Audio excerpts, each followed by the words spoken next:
How to add overlays in CapCut on desktop. In this video, I will guide you step by step on how you can add overlays in CapCut. The first thing you want to do is download and install CapCut on your desktop, then open it. Now click on create a new project option. Here you want to simply import the video.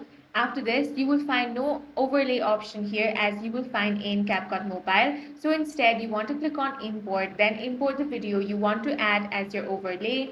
Now drag this image or video at the top.